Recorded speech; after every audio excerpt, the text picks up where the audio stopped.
On September 11, 2001, 19 Muslim extremists brought America to its knees. While the Western world sat there shocked that this would happen, many in the East cheered. We were dragged into a war that we didn't want to be in, or have any idea how to fight.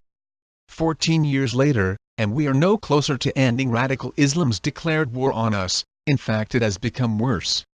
What are we doing wrong? It's simple. We are Westerners and we are infidels. While we live our way of life, the Quran forbids us to live in peace. Until we start to call extremism for what it is, and throw political correctness and the fear of offending out the window, change our tactics, we cannot understand it or know how to stop it. The problem is Islam. Islam, the Quran and the way it looks at the world. Islam was built on one man's desire for power. To be a Muslim, one cannot escape the majority passages that are full of hate, violence, and justification that the extremists are following to the letter, though many may want to. For the most part their silence is deafening. Our own government is being accused of scaremongering the public. But the government isn't creating the fear, Islam is. The government is being slandered, while doing its best to protect us. We need to thank them, not blame them for the troubles Islam brought to these shores. We often hear that the young Australians being charged with terror-related crimes, joining ISIS and plotting terror attacks on home Seoul is nothing to do with Islam because Islam is a religion of peace. If Islam is a religion of peace, why are people scared to offend Muslims? We are being told by the Muslim leaders that Australians are to blame for the disenfranchised youth turning to these hateful passages in the Quran, because they are made to feel that they don't fit in. But how can that be? We offered Muslims from many countries safety in Australia. But Islam does not let a Muslim fully integrate into our society.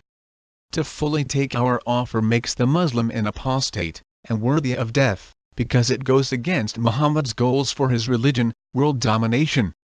We are told that ISIS is a small minority of people who have interpreted the Quran in a hateful way.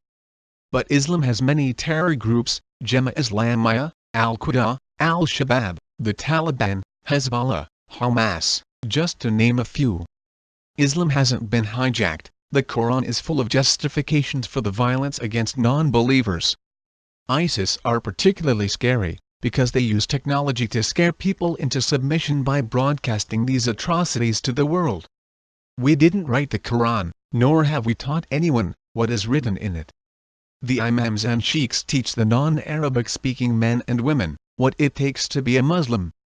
How then is it Australia's fault that young men and women take the Quran quite literally and join those terror groups?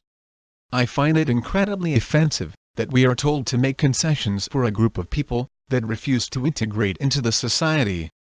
How do we trust a minority group who insists that the infidel must have fear struck into his heart to quieten anyone who decides to criticize their religion? The Quran is based on the Prophet Muhammad justifying his murderous desire for power, and Muslims believe that to accomplish world peace, they need to dominate the world. Does that make Islam peaceful? Only 5 to 10% of Muslims are extremists. In 1940, only 7% of Germans were Nazis. How did that turn out? I have taken it upon myself to research into what is going on and write about it. What I have discovered is a group of Muslims who are all intertwined and connected to each other through the enclaves that they have created. The following is a small number of Australians that have turned to the hateful parts of the Quran to further the call for a worldwide caliphate. Unfortunately, there are many, many more